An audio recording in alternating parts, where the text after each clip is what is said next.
تو چلیے اب ہم ایبسٹریکٹ ناؤن سے متعلق ایک مشق کرتے ہیں۔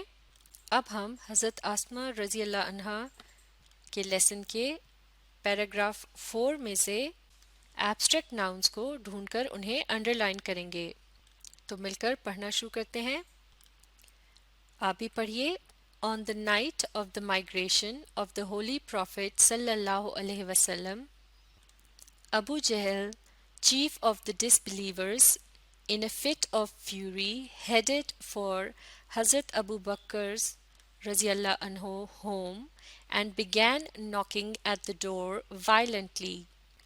تو اس جملے میں یہ بتایا جا رہا ہے کہ جس رات نبی صلی اللہ علیہ وسلم نے ہجرت کی، اس رات ابو جہل جو کہ کفار کا سردار تھا، اس نے شدید غصے کی حالت میں حضرت ابو بکر رضی اللہ عنہ کے گھر کا رخ کیا اور دروازے پر بہت زور سے دستک دینے لگا۔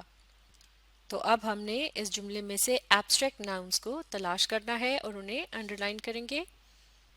تو ہم نے ایسے الفاظ تلاش کرنے ہیں جو کسی اسٹیٹ یعنی حالت، کوالٹی یعنی صفت، یا پھر آئیڈیا یعنی کسی خیال یا تصور کا نام ہو۔ اس جملے میں موجود ناؤنز کو انڈر لائن کر دیا گیا ہے، لیکن ابھی ہم نے دیکھنا ہے کہ ان میں سے کون سے ناؤنز کانکریٹ ہیں اور کون سے ایبسٹریکٹ ہیں۔ تو نائٹ کے لفظ کے بارے میں آپ کا کیا خیال ہے؟ کیا یہ ایک کانکریٹ یا ٹھوس ناؤن ہے؟ جی نہیں، یہ ایک اسٹیٹ کا نام ہے۔ جب رات ہوتی ہے تو اسے نائٹ کہا جاتا ہے۔ مائگریشن کا لفظ، کیا یہ ایک کانکریٹ ناؤن ہے یا ایبسٹریکٹ؟ یہ بھی ایک ایبسٹریکٹ ناؤن ہے۔ ایک جگہ کو چھوڑ کر دوسری جگہ منتقل ہو جانے کے تصور کو مائگریشن کہا جاتا ہے۔ تو یہ ایک قسم کا آئیڈیا ہے۔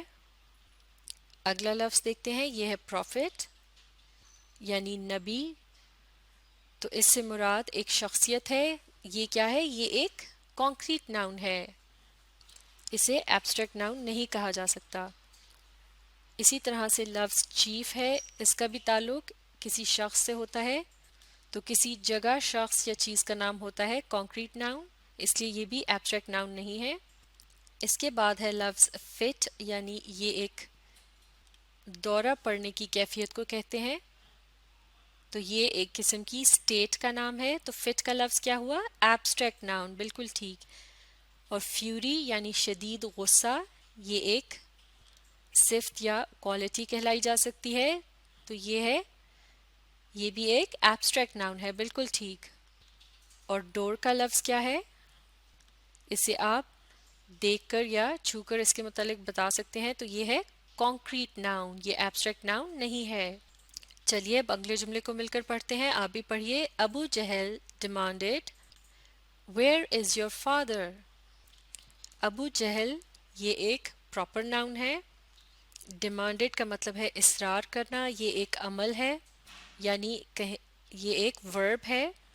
جبکہ فادر کا لفظ کیا ہے؟ یہ ایک کامن ناؤن ہے۔ تو اس جملے میں ایبسٹریکٹ ناؤن موجود نہیں ہے۔ Abu Jahl demanded where is your father, یعنی ابو جہل نے اصرار کیا تمہارے والد کہاں ہیں۔ اب اگلا جملہ پڑھتے ہیں۔ She politely replied how would I know, یعنی انہوں نے نرمی سے جواب دیا مجھے کیا پتا۔ اس جملے میں شی کا لفظ کیا ہے؟ یہ ایک پروناؤن ہے۔ یہاں حضرت اسما کے نام کی جگہ شی کا لفظ استعمال کیا گیا ہے۔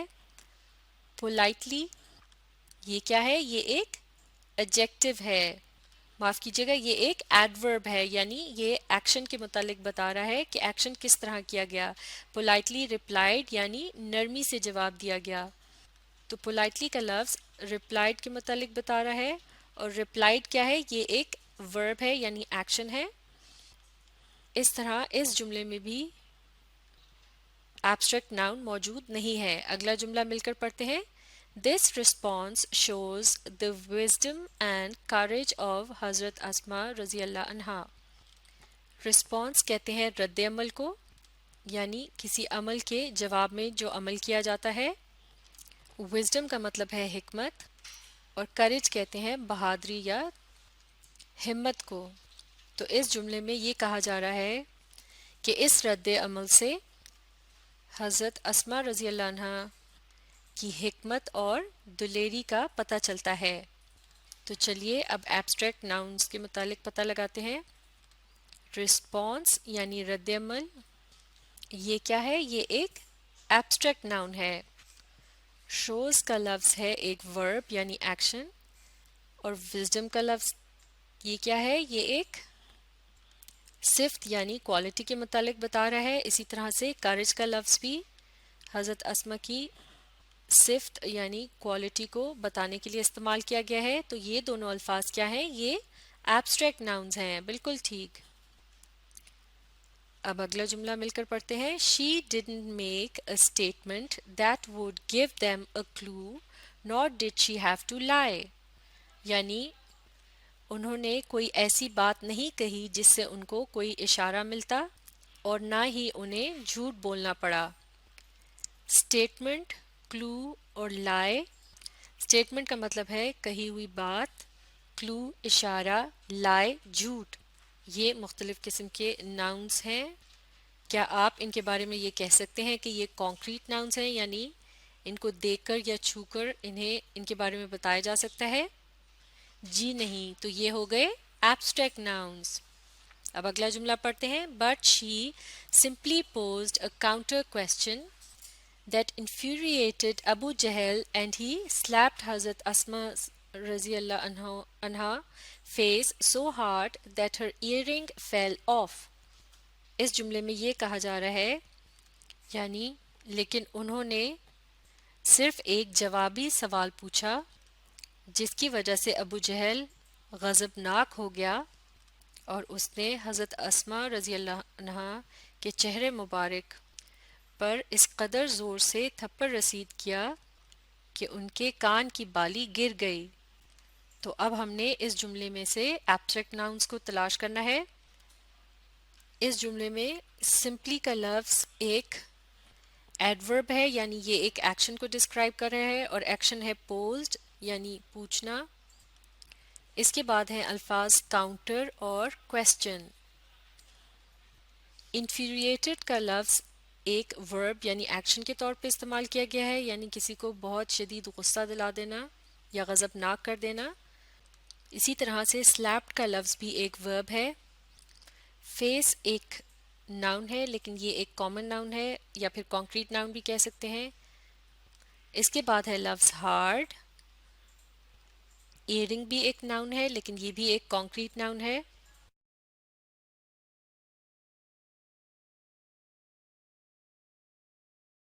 معاف کیجیے گا، کاؤنٹر، کویسچن اور ہارڈ یہ بھی ناؤنز ہیں لیکن ان میں سے دو الفاظ ایبسٹریکٹ ناؤن ہے جبکہ ایک لفظ ایبسٹریکٹ ناؤن نہیں ہے.